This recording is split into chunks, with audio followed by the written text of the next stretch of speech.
paku di jalan ataupun kaca yang pecah di jalan saja yang memungkinkan untuk pengendara itu celaka, maka hendaknya kita jauh daripada kata lemahnya iman. Karena selemah-lemahnya iman, dia kalau melihat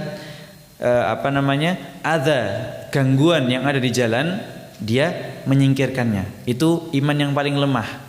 Nah, jadi jangan sampai kita itu iman kita di bawah daripada batas menghilangkan gangguan yang ada di jalan. Kemudian setelah itu waraddus salam, menjawab salam. Kalau ada yang mengucapkan salam, maka hendaknya kita menjawab salam. Kemudian yang terakhir, wal amru bil ma'ruf wan nahyu anil munkar. Hendaknya kita beramar ma'ruf nahi munkar. Kalau kita melihat orang yang harus didakwahi, hendaknya kita menyampaikan al amru bil ma'ruf, menyampaikan kebenaran dengan yang baik, wan nahyu anil munkar, dan mencegah daripada kemungkaran. Kalau ada yang berkelahi di jalan, hendaknya kita melerai. Kalau ada orang yang tidak baik di jalan, geber-geber motornya, hendaknya dinasehati. Nah, tapi ini masyaallah muslimin sekalian, di zaman sekarang ini, zaman kita ini sangat banyak sekali macamnya kemungkaran itu kalau ada di jalan raya. Nah, ini kita juga agak bingung ya ngasehatinya gimana kalau kita lagi di pinggir jalan itu. Kadang kalau orang kebut-kebutan di jalan, apalagi knalpotnya knalpot brong ya, knalpot racing, wah itu sangat mengganggu sekali. Wallah, kasihan sama tetangga, sama orang-orang yang ada di situ, apalagi kalau ada bayi. Wah, wallahi kasihan. Maka dari itu kita harus mengingatkan saudara kita untuk tidak berbuat mungkar. Kemudian wa kullil mu'minat yaghdudna min absarihinna. Nah, ini juga bukan hanya diperintahkan kepada bapak-bapak dalam hal melihat hal-hal yang diharamkan oleh Allah, namun lil mu'minat juga diperintahkan kepada ibu-ibu agar tidak melihat yang diharamkan oleh Allah Subhanahu wa taala. Disebutkan dalam tafsir, dan katakanlah juga kepada para wanita yang beriman agar mereka menundukkan pandangan dari apa yang tidak boleh dilihat dan menjaga kemaluan mereka dari apa yang Allah haramkan, dan janganlah mereka menampakkan keindahan mereka kepada para lelaki melainkan yang boleh ditampakkan, yaitu pakaian yang nampak. Nah, ini ibu-ibu juga diperintahkan untuk menjaga pandangan, juga menjaga pakaiannya. Jangan sampai pakaiannya itu ketat ataupun tipis. Jangan sampai para wanita berpakaian namun seperti telanjang, naudzubillah min dzalik. Maka dari itu hendaknya pakaiannya harus menggunakan pakaian yang tebal atau yang menutup aurat.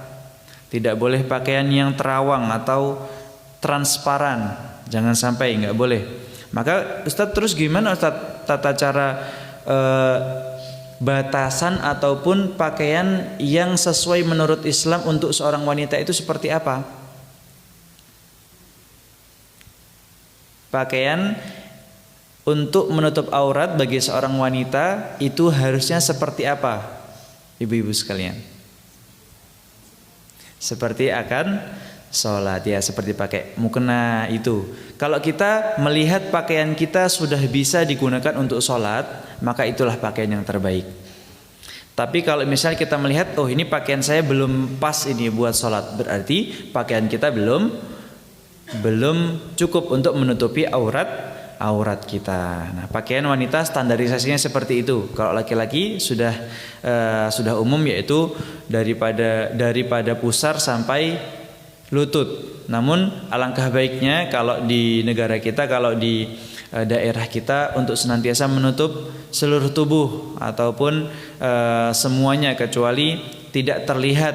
Jangan pakai celana pendek kalau tidak di rumah. Kalau di luar rumah harusnya celananya celana panjang atau menutup lututnya.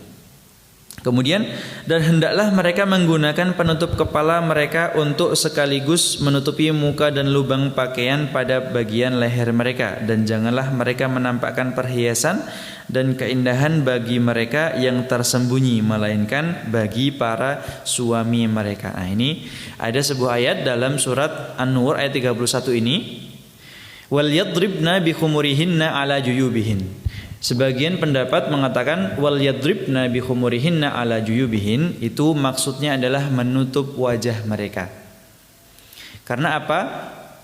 Khimar ataupun bi khumurihinna, kerudung, yang dimaksudkan adalah baju atau yang dimasukkan ke dalam leher mereka. Gamis ya. Kalau perempuan gamis, kalau laki-laki ini jubah. Kalau perempuan gamis, pakai gamis yang panjang itu namanya khimar. Kemudian juyubihinna. Juyubihin itu ke dadanya, ke depan begini, ditutup. Harus ditutup sampai menutupi dada. Nah, ini jangan sampai pakaiannya itu tidak menutup dada, ataupun nanti kalau misalnya pakai jilbab, nanti harus jilbabnya itu menutupi dada. Nah, juga dalam kategori khimar, kalau orang Arab dahulu khimarnya itu sampai bahkan wajahnya itu tidak terlihat. Karena Rasulullah pernah bersabda kepada muhajiratil uwal, Allah itu mengampuni kepada kaum muhajiratil uwal, orang-orang yang berhijrah pada pertama kali, yaitu pas hijrah ke Madinah, dari Mekah ke Madinah. Itu orang-orang perempuannya, para wanitanya, mereka berhijrah ke Madinah. Setelah itu mereka menutup aurat-aurat mereka, dan di situ Allah mengampuni mereka. Karena apa? Wal yadribna bi khumurihinna, kemudian syaqqaqna murutahunna. Kemudian mereka, para kaum muhajirat itu menutup wajahnya juga. Murutahunna itu, murut itu, mir itu seperti izar itu seperti sarung ataupun kain yang menutup wajahnya. Jadi karena seluruh tubuh itu adalah aurat bagi wanita, namun disebutkan muhajiratil uwal, orang-orang yang berhijrah pertama kali, mereka menutup bahkan sampai wajahnya ditutupi. Dan Allah mengampuni daripada perbuatan mereka tersebut. Nah, ini menjadi salah satu dalil kalau teman-teman kita, saudara-saudara kita yang perempuan ada yang menggunakan cadar, itu mengambil dari ayat An-Nur ayat 31 ini. Dengan dalil ayatnya wal yadribna bi khumurihinna ala juyubihin. Nah, itu mereka melakukan itu. Juga disebutkan dalam hadis yang lain, saat itu Aisyah sedang terjatuh dari onta, kemudian ada tim penyisir, sweeper di belakang yang mengecek kondisi jalur yang dilalui daripada rombongan tersebut. Qadarullah ada Aisyah di sana, sehingga Aisyah terkejut dan menutupi wajahnya seketika itu. Nah, itu juga menjadi salah satu dalil dari diwajibkannya menutup aurat bagi wanita, yaitu juga termasuk daripadanya menutup wajah. Nah, wal yadribna bi khumurihinna ala juyubihinna. Itu salah satu diperintahkan untuk menutup wajah. Wala yubdina zinatahunna, dan hendaknya tidak menampakkan perhiasannya. Ya, wanita itu boleh menggunakan perhiasan, tapi jangan menampakkan perhiasannya. Diperintahkan oleh Allah tidak boleh menampakkan perhiasannya, juga auratnya tidak boleh diperlihatkan, illa li bu'ulatihinna, kecuali kepada suaminya. Kalau kepada suaminya boleh, kepada keluarganya boleh, tapi kalau kepada orang lain tidak boleh. Au abaihinna, atau orang tua mereka, ayah ibu mereka boleh juga. Au abai bu'ulatihinna, atau mertua-mertua mereka, ayah mertua atau ibu mertua juga boleh. Kemudian au abnaihinna, juga kepada putra-putri mereka boleh juga, enggak apa-apa ditampakkan. Au abnai bu'ulatihinna, atau kepada putra-putri suami mereka, atau misal cucu, boleh juga ditampakkan. Au ikhwanihinna, atau kepada saudara kandung mereka boleh juga. Kalau ibu-ibu punya saudara kandung laki-laki boleh ditampakkan. Au bani ikhwanihinna, atau putra-putra daripada saudara laki-laki mereka. Ini kategorinya keponakan, boleh juga. Kemudian au bani akhwatihinna, atau putra-putri saudara perempuan mereka. Kalau punya saudara perempuan kandung, punya anak-anaknya juga boleh ditampakkan. Au nisaihinna, atau kepada para perempuan yang sesama kaum muslimat juga boleh Boleh ini maksudnya tetap tidak boleh pamer ya Bapak Ibu sekalian ya. Bukan boleh menampakkan untuk pamer, bukan. Tapi boleh hanya sekedar memakai begitu. Kemudian kalau misalnya satu circle ataupun tempatnya tertutup ataupun tidak ada laki-laki yang lain melihat, maka boleh tidak menutup aurat. Maksudnya tetap pada batasan-batasan yang diharamkan oleh Allah Subhanahu wa taala. Misal lepas jilbab begitu, enggak apa-apa kalau hanya perempuan-perempuan saja. Laki-laki juga sama. Boleh juga sesama, namun tidak boleh ada yang melihat selain daripada perempuan. Kalau ada di suatu tempat yang tidak ada perempuan di sana, maka mau kaos daleman aja, mau pakai celana pendek, yang penting lututnya ditutupin, maka boleh. Atau yang penting tidak melebihi batas, itu boleh bagi laki-laki, perempuan begitu. Kalau misalnya itu campur, tempatnya itu campur, maka tidak boleh. Hukumnya kembali lagi ke awal, tidak boleh. Harus menutup auratnya masing-masing. Auma malakat aimanuhunna, atau hamba sahaya yang mereka miliki. Ini masuk ke dalam kategori zamannya Nabi. Zaman sekarang sudah tidak ada hamba sahaya, tidak ada budak. Jadi kalau dulu kepada budaknya itu boleh, nggak apa-apa, nggak menurut aurat. Tapi kalau sekarang sudah tidak ada budak, maka tidak digunakan. Awit tabi'ina ghairi ulil irbah, atau para pelayan yang tidak mempunyai keinginan terhadap perempuan. Nah, ini juga sama, maksudnya hamba sahaya dari perempuan, hamba sahayanya. Minar rijal awit tifl, dari orang-orang yang udah tua ataupun anak-anak yang masih kecil. At-tifl itu anak-anak masih kecil. Jadi boleh kalau di situ cuman ada anak-anak begitu. Atau bayi, atau orang tua yang sudah tidak memiliki keinginan, maka itu boleh, namun tetap pada batasannya, tidak boleh melebihi batasnya yang tadi kita sudah sampaikan. Laki-laki, perempuan. Alladzina lam yadhharu ala auratin nisa, yang belum mengerti tentang aurat perempuan. Nah, ini kayak bayi tadi belum mengerti tentang aurat. Juga anak kecil tidak mengetahui tentang aurat, maka dari itu dibolehkan. Wala yadribna bi arjulihinna liyu'lama ma yukhfina min zinatihinna, dan janganlah mereka menghentakkan kakinya liyu'lama, agar diketahui apa yang mereka sembunyikan, ma yukhfina min zinatihinna, dari perhiasannya. Sebagian pendapat mengatakan min zinah, perhiasan itu adalah aurat. Masyaallah muslimin. Jadi kalau misalnya ada seorang wanita kemudian melewati sebuah gerombolan ataupun perkumpulan laki-laki, maka hendaknya dia tidak menghentakkan kakinya agar diketahui, agar mencari perhatian. Jangan, karena memang fitrahnya seorang wanita itu ingin diperhatikan, ingin dilihat, caper, cari perhatian.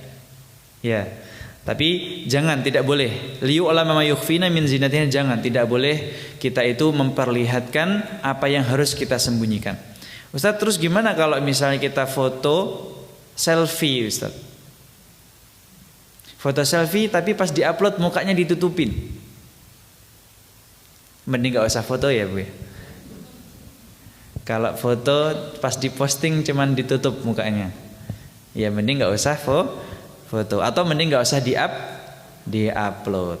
Nah ini, jadi kita tuh para perempuan, laki-laki, kita diperintahkan untuk menutup aurat kita yang harus kita sembunyikan, bukan malah ditampakkan.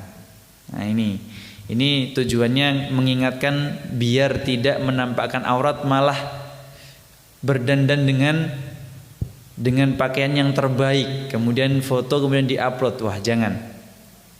Tujuannya diperintahkan untuk menutup wajah, menutup aurat, yaitu menggunakan cadar, biar tidak dilihat orang-orang laki-laki, malah makin cantik pakai cadar. Jangan. Kadang orang begitu, ibu-ibu sekalian. Orang itu sudah tahu hukumnya. Oh, sekarang orang-orang pakai cadar ya, ikut-ikutan. Ternyata pas pakai cadar malah makin cantik. Waduh, kacau ini. Harusnya menutupi kecantikan malah menjadi lebih cantik. Hati-hati. Karena apa? Biasanya orang yang pakai cadar, salah satu waswas dari syaitan, salah satu gangguan bisikan syaitan itu yang menyampaikan kepada para wanita adalah, pakai cadar tuh, tapi lihatin alisnya biar cantik. Terus pakai apa itu namanya? Yang kayak gini? Bulu mata. Yang kayak gini itu bulu mata. Nah, pakai itu. Terus pakai ini yang hitam-hitam. Pakai apa? Celak ya. Pakai aksido. Eyeliner ya, biar makin cantik. Bisikan syaitan begitu Ibu. Jadi hati-hati. Syaitan itu meskipun kita sudah melakukan perintah Allah Subhanahu wa taala, tapi tetap aja di situ ada gangguan syaitan di dalamnya. Disuruh menutupi kecantikan malah makin cantik, keluar malah makin cantik. Alisnya kelihatan, matanya kelihatan, waduh malah bikin orang penasaran. Nah, ini hati-hati. Hati-hati Ibu sekalian. Maka dari itu, ghafarallahul muhajiratil uwal. Rasulullah menyampaikan Allah mengampuni para kaum perempuan yang sedang berhijrah pada pertama kali ke Madinah, yaitu mereka syaqaqna murutahunna, mereka menutup wajahnya, menutup auratnya menggunakan izar, menggunakan kain, yaitu sampai kalau Bapak Ibu sekalian melihat tapi foto-foto dokumentasi yang sudah pernah diabadikan pada zaman dahulu, yaitu pakaian kaum wanita, kaum mukminat saat itu menutup seluruh tubuhnya sampai kelihatan mata begini, dua lubang mata, semuanya tertutup, tangannya, kakinya semuanya tertutup sampai matanya hanya terlihat begini. Dan zaman sekarang sudah ada cadar yang dia menutup wajah begini, tidak ada lubang, namun kainnya itu yang bagian mata agak tipis sehingga bisa kelihatan meskipun ditutup begini, tapi tetap bisa melihat begitu. Nah, ini salah satu kaum wanita, para perempuan yang melaksanakan perintah Allah Subhanahu wa taala dalam ayat 31 ini, wal yadribna bi khumurihinna ala juyubihinna. Nah, namun Bapak Ibu sekalian, silahkan kembali kepada diri kita masing-masing, hendaknya kita menutup aurat atau tidak. Karena kalau kita menutup aurat, maka kita termasuk daripada yang melaksanakan perintah Allah dalam ayat 31 surat An-Nur ini. Namun apabila kita tidak menutup aurat di hadapan orang-orang banyak, maka sesungguhnya kita tidak mengamalkan ayat ke-31 surat An-Nur ini. Wa tubu ilallahi jami'a, dan memohonlah ampun, bertaubatlah kepada Allah jami'a, kamu sekalian, ayyuhal mu'minun la'allakum tuflihun, agar semoga kamu sekalian masuk dalam kategori orang-orang yang beruntung. Nah, ini masyaallah muslimin wal muslimat, perintah kita untuk menutup aurat, untuk menjaga pandangan, untuk menjaga kemaluan dan kehormatan kita diperintahkan oleh Allah Subhanahu wa taala. Jangan sampai kita memelesetkan perintah tersebut. Jangan sampai perintah ini malah menjadi celah untuk syaitan menggoda kita. Yang laki-laki kalau mau main bola, kalau bisa pakai apa itu namanya?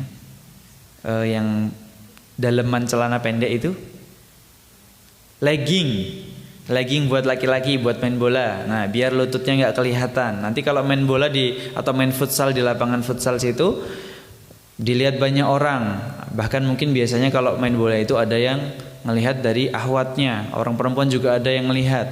Juga ibu-ibu juga sama. Jangan sampai kalau misalnya ibu-ibu sekalian keluar, ya kalau misalnya sedang ada di luar menutup aurat, iya. Tapi nanti kalau udah di jalan jangan sampai menampakkan perhiasannya, keindahannya, auratnya, jangan sampai. Bahkan kalau mau angkat jemuran, mau jemur baju, mau nyapu di depan rumah, ayo jangan tergiur sama perintah atau waswas syaiton. Kelamaan, lepas jilbab, pakai lagi kelamaan, udah keluar aja, jangan dengerin ibu-ibu, jangan. Itu pasti ada itu. Mau beli bakso doang depan rumah, baksonya juga berhenti gerobaknya di depan pintu, jangan. Yang jual mesti laki-laki ibu, dan pasti bukan mahram, jangan. Jadi janganlah kita terlena daripada waswas syaitan yang selalu membisikkan ke dalam hati kita. Taib.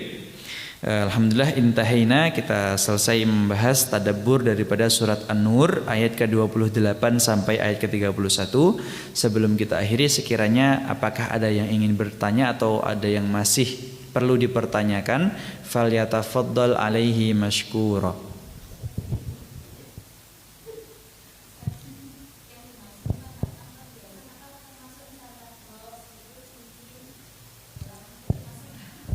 Ya, jadi ada sebagian pendapat yang mengatakan perhiasan itu adalah aurat, dan juga ada pendapat yang lain perhiasan termasuk daripada perhiasan duniawi.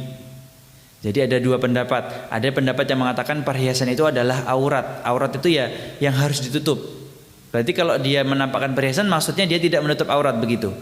Juga pendapat yang lain termasuk daripada perhiasan duniawi seperti gelang, gelangnya 10 jajar di sini, antingnya 3, pakai cincin, cincinnya setiap jari ada cincin. Nah, itu sesungguhnya orang-orang yang melampaui batas, Ibu. Jangan sampai. Namun ibu-ibu sekalian perlu memperhatikan bahwasanya sebenarnya perempuan itu boleh menggunakan perhiasan. Boleh, laki-laki nggak boleh, emas nggak boleh, sutra nggak boleh, tapi perempuan boleh, karena di sana ada hikmah, Ibu. Sedangkan laki-laki tidak boleh karena memang diperintahkan tidak boleh menggunakan emas ataupun perhiasan tersebut. Karena Rasulullah sudah bersabda, layakunanna min ummati aqwamun, nanti akan ada sebagian daripada umatku yang yastahillunal hir, mereka akan menghalalkan zina. Wal harir, juga mereka menghalalkan sutra bagi laki-laki terutama. Kemudian wal ma'azif, kemudian menghalalkan alat musik. Mereka juga akan menghalalkan alat musik. Nah ini jangan sampai kita itu termasuk daripada kaum-kaum tersebut, masyaallah muslimin, yaitu orang-orang yang menghalalkan apa yang diharamkan oleh Allah. Jadi Allah sudah menyampaikan ini haram, ini halal, tapi kita masih saja nanti yang halal jadi haram, yang haram jadi halal, yang halal jadi haram, yang haram jadi halal. Jangan, nggak boleh kita menghalalkan yang diharamkan Allah dan mengharamkan yang dihalalkan oleh Allah Subhanahu wa ta'ala. Maka jawabannya adalah boleh menggunakan perhiasan, namun tidak boleh berlebihan.